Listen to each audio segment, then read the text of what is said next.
প্রথম কাজ হলো আমরা অনেকেই আলহামদুলিল্লাহ সারা বছর নামাজ নিয়ে অবহেলা কম বেশি করলেও রমজান মাসের সম্মানে তাকওয়ার মাস হিসাবে, কোরআন নাজিলের মাস হিসাবে, শ্রেষ্ঠ মাস হিসাবে, ইবাদতের মৌসুম হিসাবে রমজানে অনেকেই পুরুষরা 5 ওয়াক্ত নামাজ মসজিদে গিয়ে পড়ার চেষ্টাটা করেছে। মা বোনরা ওয়াক্ত হওয়ার পর দেরি না করে তারা নিজ নিজ অবস্থানে নামাজটা আদায় করার চেষ্টা করেছে। রমজানের পরে এই 5 ওয়াক্ত নামাজ যেটা রমজান মাসে আপনি সঠিকভাবে করেছেন, এই নামাজটা যদি আপনি ধরে রাখেন, 5 ওয়াক্ত নামাজ কি শুধু রমজানের ইবাদত না রমজানের পরেরও ইবাদত? কি বলেন?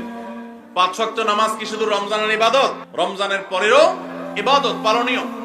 অতএব 5 ওয়াক্ত নামাজ যদি আপনি রমজানের পরে ধরে রাখতে পারেন, আপনার জান জীবন যেতে পারে, অনেক লস হয়ে যেতে পারে, কিন্তু ওয়াক্ত চলে যাবে আর আপনি নামাজ পড়বেন না। ইমানদারের দ্বারা এটা কল্পনা করা যায় না। কোন মুসলমানের জন্য এটা কল্পনা করা যায় না যে তিনি নামাজের ওয়াক্ত চলে যাবেন আর অবলীলায় তিনি অন্য কোনো কাজে ব্যস্ত থাকবেন। অসম্ভব। এর সাথে ইমানের সাংঘর্ষিকতা এই লেভেলের যে ওমর ইবনুল খাত্তাব রাদিয়াল্লাহু তাআলা বলেছেন, লা হাজ্জা ফিল ইসলাম লিমান তারাকাস সালাহ। যে ব্যক্তি ইচ্ছাকৃতভাবে নামাজ ছেড়ে দেয়, নামাজ ত্যাগ করে, অন্য কাজে মগ্ন থাকে, ওয়াক্ত চলে যায়, ইসলামে তার কোনো হিস্সা নাই, কোনো অংশ নাই, কোনো ভাগ নাই। সে নিজেকে মুসলিম দাবি করবার কোনো নৈতিক অধিকার নাই যে নামাজ ইচ্ছাকৃত পড়ে না, ত্যাগ করে। রমজান মাসে 5 ওয়াক্ত নামাজটা যদি আপনি সারা বছর ধরতে পারেন, এটাকে যদি আঁকড়ে ধরতে পারেন এবং ধরে রাখতে পারেন, তাহলে আপনি একটি আমলে সাকসেস। নাম্বার 2, রমজান মাসে আমরা অনেকেই আল্লাহর দেয়া তৌফিকে গুনাহ এবং পাপাচারের কাছ থেকে বেঁচে থাকার চেষ্টা করেছি। চোখের জিনা, কানের গুনাহ, হাত দ্বারা কৃত অপরাধ, নানাবিধ অপরাধ থেকে আমরা বেঁচে থাকার চেষ্টা করেছি। আল্লাহ তৌফিক দিয়েছেন। কেন? কারণ রমজান মাস তাকওয়ার মাস, গুনাহ ছাড়ার মাস, সেজন্য আমরা গুনাহ ছাড়ার চেষ্টা করেছি। এই যে রমজান মাসে আমরা পাপাচারের কাজ বর্জন করে থাকার চেষ্টা করেছি, রমজানের পরেও যদি এই চেষ্টাটাকে অব্যাহত রাখতে পারি, এটাকে যদি আমরা ধরে রাখতে পারি, ইনশাআল্লাহ আমার রমজান সাধনা সার্থক হয়েছে, আমার রমজান ইবাদত কবুল হয়েছে আল্লাহর কাছে। এটা বোঝার সবচেয়ে বড় আলামত হলো রমজানের পরেও আপনি আমল ইবাদতের পাশাপাশি গুনাহগুলো থেকে বেঁচে থাকার চেষ্টা করছেন। আপনি কোনো পাপের কাজ করতে যাচ্ছেন, মোবাইলে কোনো হারাম ভিডিও দেখতে যাচ্ছেন, হারাম কোনো বিষয় আপনি লিপ্ত হতে যাচ্ছেন, সাথে সাথে আপনার যদি আল্লাহর কথা স্মরণ হয় আর আপনি ওই হারাম থেকে নিজেকে বাঁচিয়ে রাখতে পারেন, তাহলে আপনার রমজান সাধনা সার্থক। আপনি আর কিছু না পারেন, রমজানের এই দুটি কাজ, প্রথমত 5 ওয়াক্ত নামাজ, দ্বিতীয়ত হলো যেই কোনো পাপাচার থেকে বেঁচে থাকা, এই দুটা যদি করতে পারেন তাহলে অনেকাংশেই আপনার রমজান সফল এবং সার্থক ইনশাআল্লাহ। প্রিয় ভাইরা আমার, আল্লাহ যেখানে বলেই দিয়েছেন ইন্নামা ইয়াতাকাব্বালুল্লাহু মিনাল মুত্তাকিন, আল্লাহ শুধু মুত্তাকিদেরটাই কবুল করেন। মুত্তাকি না হয়ে আল্লাহর কাছে কিছু উপস্থাপন করলে, পেশ করলে, দান দক্ষিণা করলে, কুরবানি করলে, নেক আমল করলে আল্লাহ সেটা কবুল করেন না। মুত্তাকিদেরটাই কবুল করেন। অতএব আপনি মুত্তাকি কিনা তার পরিচয় হবে, তার প্রমাণ হবে আপনি পাপাচার থেকে বাঁচার জন্য সংগ্রাম করছেন কিনা। আপনি যদি গুনাহ থেকে বাঁচার জন্য সংগ্রাম করেন, চেষ্টা করেন, সাধনা করেন, পরিশ্রম করেন, নিয়ত করেন, ইচ্ছা করেন এবং এর জন্য আপনি পদক্ষেপ গ্রহণ করেন, তাহলে তার মানে হলো আপনি মুত্তাকি। যত বেশি গুনাহ থেকে বাঁচার চেষ্টা করতে পেরেছেন তত বড় মাপের মুত্তাকি। আর যত বড় মাপের মুত্তাকি, রমজানের ইবাদত তত বেশি আল্লাহর কাছে কবুল হয়েছে, সেই ধারণা আল্লাহর কাছে আমরা পোষণ করতে পারি ইনশাআল্লাহ। প্রিয় ভাইরা আমার, একজন সাহাবী নবী করিম সাল্লাল্লাহু আলাইহি সাল্লামকে জিজ্ঞাসা করেছেন, হে আল্লাহর রাসূল, কিভাবে আমি সবচেয়ে বড় ইবাদত গুজার হব, সবচেয়ে বড় আমলকারী কিভাবে হতে পারি? আমাদের কাছে বহু মানুষ কাগজ লিখে পাঠান, চিরকুট লিখে দেন, যে হুজুর কোন আমলটা করলে বেশি সওয়াব হবে, আল্লাহ বেশি সন্তুষ্ট হবেন, আল্লাহর ইবাদত বেশি হবে কোন আমলটা করলে। প্রিয় ভাইরা আমার, নবী করিম সাল্লাল্লাহু আলাইহি সাল্লাম বলেছেন, ইত্তাকিল মাহারিমা তাকুন আবাদান নাস। তুমি হারাম কাজ থেকে বেঁচে থাকো, অবৈধ কাজ থেকে নিজেকে বিরত রাখো, গুনাহের ধারে কাছেও যেও না, পাপাচারের পথ মারিও না। তুমি সবচেয়ে বড় ইবাদত গুজার হবে, সবচেয়ে বড় নেক আমল হতে পারবে। অনেক বেশি নফল রোজা রাখে, অনেক বেশি দোয়া দুরূদ পড়ে, অনেক বেশি কোরআন তেলাওয়াত করে, অনেক বেশি নফল দান সাদাকা করে, অনেক বেশি নফল কাজ করে, এই লোক আল্লাহর খাতা বড় ইবাদত গুজার নয়। আমাদের স্মৃতিতে ইবাদত গুজার বলতে ভেসে ওঠে সারাক্ষণ নামাজেরই ব্রত থাকা মানুষের কথা। আমাদের স্মৃতিতে ভেসে ওঠে ইবাদত গুজার মানে হলো ঘন ঘন নফল রোজা রাখা ব্যক্তির ছবি। আমাদের স্মৃতিতে ইবাদত গুজার বলতে ভেসে ওঠে যে ব্যক্তি অনেক বেশি নফল আমল, জিকির, আজকার ইত্যাদিতে মাশগুল থাকে। অথচ নবীজি বলছেন, ইত্তাকিল মাহারিমা তাকুন আবাদান নাস। তুমি হারাম কাজ থেকে বেঁচে থাকো, সবচেয়ে বড় ইবাদত গুজার হতে পারবে, সবচেয়ে বড় নেক আমল হতে পারবে যদি তুমি হারাম কাজ থেকে বেঁচে থাকতে পারো। ভাইরা আমার, আপনি যদি আপনার দুই ঠোঁট দিয়ে কোনো কটু কথা, অশ্লীল কথা, গালিগালাজ এটা আপনার মুখ দিয়ে যদি বের না হয়, রমজানের আগে হতো, রমজান মাসে আপনি তওবা করেছেন, রমজানের পরেও এই সংগ্রামে আপনি জিতে আছেন, টিকে আছেন, আপনার মুখ দিয়ে কোনো অন্যায় হয় না, তার মানে হলো আপনি মুত্তাকিদের কাতারে শামিল হতে পেরেছেন, আপনি গুনাহ থেকে বাঁচতে পেরেছেন। আপনার আমল দেখা যায় না, কিন্তু এই যে গুনাহ থেকে বাঁচার সংগ্রামে আপনি জিতে গেছেন, আপনি নিজেকে বাঁচিয়ে রাখতে পেরেছেন, এটাই হলো আপনার সফলতা, এটাই হলো আপনার সার্থকতা। আজকাল নফল রোজা, নফল নামাজ, নফল দোয়া দুরূদ, নফল জিকির আজকার, নফল দান সাদকা করা মুসলমানের সংখ্যা কম নয় সমাজে। যেই মুসলমানের অভাব সেটা হলো গুনাহ মুক্ত জীবন গঠন করা মুসলমানের অভাব, মুত্তাকি মানুষের অভাব, গুনাহ মুক্ত মানুষের অভাব। গুনাহ মুক্ত মানুষ পাওয়া যায়। ভাইরা আমার, আমাদের চেষ্টা করতে হবে আমার হাত এবং মুখ দ্বারা কারোর অধিকার খর্ব হবে না, কারোর কষ্ট হবে না। মুসলমান তো বটে, অমুসলমানকেও কোনো কষ্ট আমি দেব না, কারোর অধিকার নষ্ট হবে না, সম্পদে কারোর হক আমি নষ্ট করব না। আমি ওয়াজ মাহফিল শুনলাম, দিন কি দিন শুনলাম, ঘন্টাকে ঘন্টা শুনলাম, শুনতে শুনতে আমি কেঁদে দিলাম। 2 পয়সার কোনো ভ্যালু নাই যদি আমি দোকানদারি করতে গিয়ে কাস্টমারের সাথে 2 নাম্বারি করি, কাস্টমার হয়ে দোকানদারের সাথে 2 নাম্বারি করি, জমির আইল ঠেলাঠেলি করি, আরেকজনের ফসল আমি নিজে তুলে নিয়ে আসি, অন্যায় ভাবে কারোর হক নষ্ট করি, কথা দিয়ে কাউকে কষ্ট দেই, আচরণ দিয়ে কাউকে কষ্ট দেই, কারোর কোনো অধিকার নষ্ট করি, কারোর গীবত শিকায়েত করি, কারোর পেছনে তার সমালোচনা করি, কাউকে নিয়ে ব্যঙ্গ বিদ্রুপ করি, কাউকে আমরা ব্যঙ্গ নামে ডাকি, ফেসবুকে, সোশ্যাল মিডিয়াতে অথবা অফলাইনে, অনলাইনে, যে কোনো সেক্টরে, যে কোনো জায়গাতে, যেই কোনো প্ল্যাটফর্মে এই ধরনের গুনাহের কাজে যদি আপনি লিপ্ত থাকেন, তো আপনার এই শত শত মাহফিল, হাজারো মাহফিল শোনা, মাহফিলে আসা, এটার কোনো মানে হতে পারে না। আল্লাহ আমাদের সবাইকে রমজান মাসে গুনাহ থেকে বাঁচার যে চেষ্টাটুকু আমরা করতাম, রমজানের পরেও সেটাকে আমাদের ধরে রাখার তৌফিক দান করুন। রমজানের পরে গুনাহ থেকে বাঁচার চেষ্টা করব তো ইনশাআল্লাহ। অনেক ভাইরা আছেন অনেক হারাম কাজ করেন নাই, কেন? রমজান মাস, কিন্তু এখন আবার সেটা শুরু করে দিয়েছে।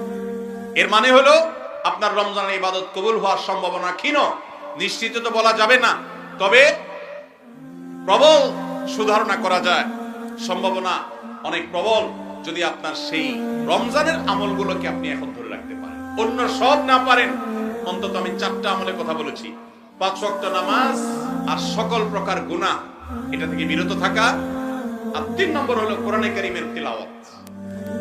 অনেকে আমরা আলহামদুলিল্লাহ কোরআন তেলাওয়াত করেছি রমজানে, কারণ রমজান মাস কোরআন নাজিলের মাস। আমাদের সালাফ পূর্বসূরীরা রমজান মাসে কোরআন হাত থেকে রাখতেন না।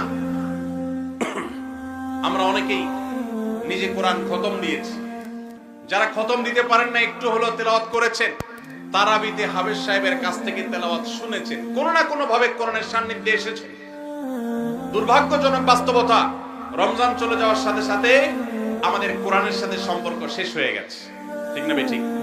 বহু মানুষ আছে কোরআন স্পর্শ করে না, দিনের ভিতরে 2-4 ঘন্টা, 5 ঘন্টা, 6 ঘন্টা সময় পর্যন্ত অনেকে সোশ্যাল মিডিয়াতে ডুবে থাকেন, মোবাইলে ডুবে থাকেন। সারাদিন কোরআনকে স্পর্শ করার জন্য 5টা মিনিট সময় বের হয় না, ঘন্টাকে ঘন্টা কোরআনের পরিবর্তে মোবাইল ফোনকে স্পর্শ করার সময় আমাদের হয়। মনে রাখবেন, আপনার রমজানের আমল ইবাদত সার্থক হবে, সফল হবে, কবুল হওয়ার সম্ভাবনা জোরালো হবে যদি রমজানে যে কোরআন আপনি প্রতিদিন 2-4 পারা তেলাওয়াত করেছেন, এখন 2-4 পারা না পারেন 2-4 পৃষ্ঠা হলেও পড়েন, কিন্তু আপনার দিনের একটা সময় অবশ্যই বরাদ্দ থাকা উচিত কোরআনের জন্য।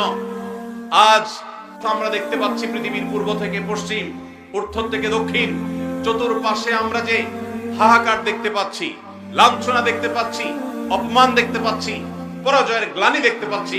মুসলমানদের দুরবস্থার অন্যতম প্রধান কারণ হলো আজ মুসলমান কোরআন থেকে দূরে সরে গেছে। নবী করিম সাল্লাল্লাহু আলাইহি সাল্লাম বলেছেন, ইন্নাল্লাহা ইয়ারফাউ বিহাদাল কিতাবি আকওয়ামা ওয়া ইয়াদাউ বিহি আখারিন। আল্লাহ রাব্বুল আলামিন এই কোরআনের মাধ্যমে বহু জাতির মর্যাদাকে আকাশে তুলবেন। আবার এই কোরআনের প্রতি অবহেলার কারণে, অবজ্ঞার কারণে, কোরআনকে ছেড়ে দেওয়ার কারণে, কোরআন থেকে দূরে থাকার কারণে, কোরআনকে পরিহার করবার কারণে বহু জাতিকে আল্লাহ তাআলা অপমানিত করবেন, অপদস্থ করবেন, তাদেরকে আকাশ থেকে পাতালে নামিয়ে ছাড়বেন। সেই দুর্ভাগ্যজনক বাস্তবতা আজ আমরা প্রত্যক্ষ করছি। মুসলমানের ঘরে কোরআন পড়ার কোনো অভ্যাস নেই, কোরআনের চর্চা নেই, কোরআনের আলোচনা নেই, কোরআনের আলোকে জীবন গড়বার কোনো পরিকল্পনা আমাদের মধ্যে নেই। এজন্য ভাইরা, রমজান মাসে যে কোরআনের সান্নিধ্যে আমরা ছিলাম, রমজানের পরে অল্প অল্প করে হোক প্রতিদিন আপনি কোরআন তেলাওয়ার চেষ্টা করেন। 1 পৃষ্ঠা 2 পৃষ্ঠা হলে তেলাওয়াত করার চেষ্টা করেন, অর্থ সহ বুঝে পড়ার চেষ্টা করেন। এটা যদি করতে পারেন আপনার রমজান সাধনা সার্থক ইনশাআল্লাহ। চেষ্টা করব তো কোরআন তেলাওয়াত করার। আল্লাহ রাব্বুল আলামিন এই কোরআনকে এমন এক গাইড বুক করেছেন। কোরআনের সবচেয়ে বড় মিরাকল হলো কোরআনকে যে যত বেশি আঁকড়ে ধরতে পারবে, দুনিয়াতে আল্লাহ তাআলা তাকে তত বেশি সম্মানিত করবেন।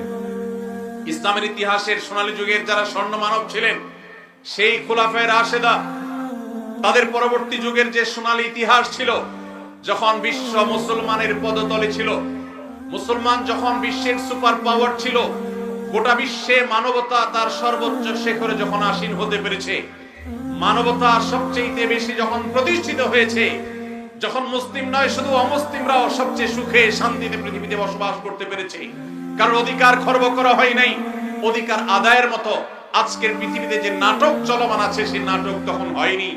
সেই সোনালী অতীত মুসলমানদের যে ছিল, তখনকার মুসলমানরা কোরআনকে তারা আঁকড়ে ধরেছিল, কোরআনকে তারা মাথায় রেখেছিল, কোরআনকে তারা জীবনে ধারণ করেছিল, কোরআনকে তারা সবসময় স্মরণ করেছে, বরণ করেছে, গ্রহণ করেছে, কোরআন দিয়ে নিজের জীবনকে সাজিয়েছে, তার সুফল তারা পেয়েছে।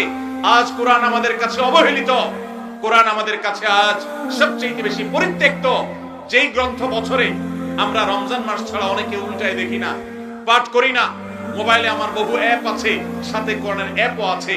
আমি সোশ্যাল মিডিয়ার অ্যাপগুলো দিনের ভিতরে 50, 60, 70, 80, 100 বার ওপেন করলেও কোরআনের অ্যাপটা দিনে একবার ওপেন করা হয় না।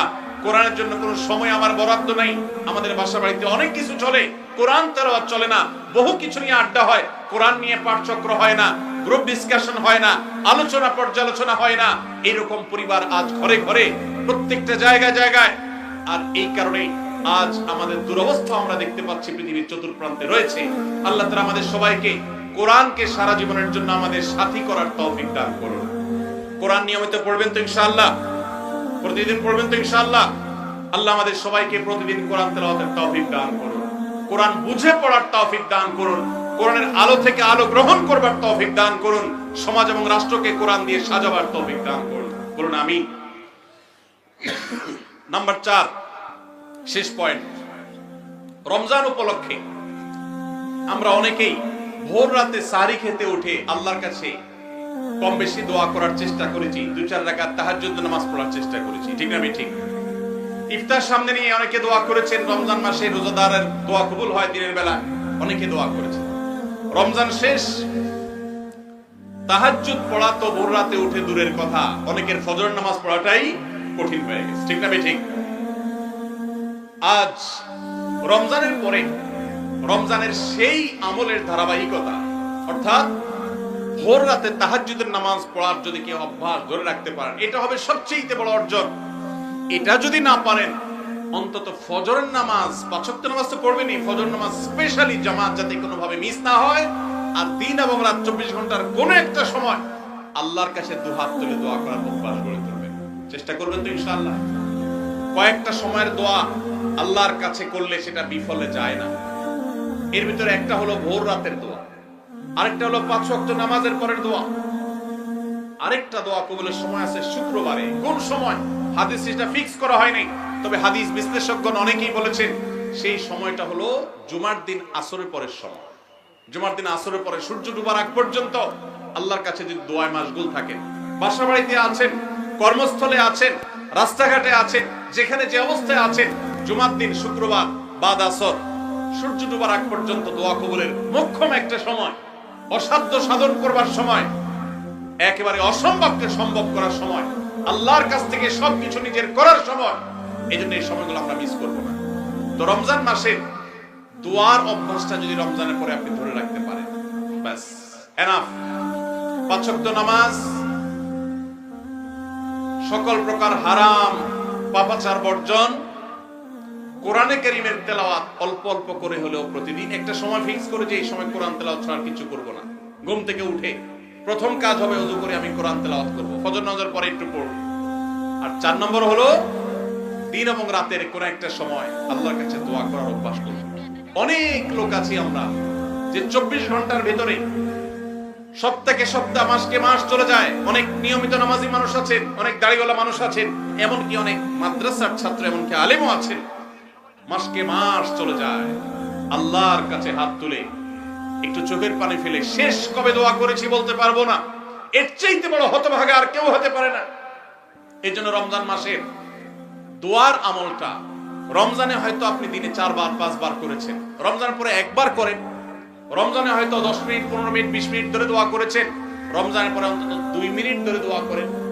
এই 4টা কাজ, 5 ওয়াক্ত নামাজ, সকল পাপাচার বর্জন, কোরআনে কারীমের তিলাওয়াত, আর দিন এবং রাতের কোন একটা সময় আল্লাহর কাছে দোয়ায় মাশগুল হওয়া, এই 4টা কাজ রমজানের, এগুলো যদি আপনি ধরে রাখতে পারেন তো ইনশাআল্লাহ আপনার রমজান সাধনা, আপনার রমজানের ইবাদত বন্দেগী আল্লাহর কাছে কবুল হয়েছে। আল্লাহ আপনাকে মুত্তাকি হওয়ার তৌফিক দিয়েছেন, মুত্তাকিদেরটাই আল্লাহ কবুল করেন।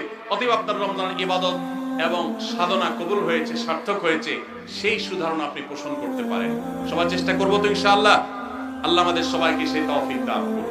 রমজান মাসে আমল এবং ইবাদত, আবার রমজান আসবে, সেজন্য তোলা না রেখে এখনো, অর্থাৎ রমজান পরবর্তী সময় আমরা করার চেষ্টা করবো ইনশাআল্লাহ। এটাই হলো পুরো আলোচনার সামারি। সবাই চেষ্টা করবো তো ইনশাআল্লাহ। আল্লাহ আমাদের সবাইকে তৌফিক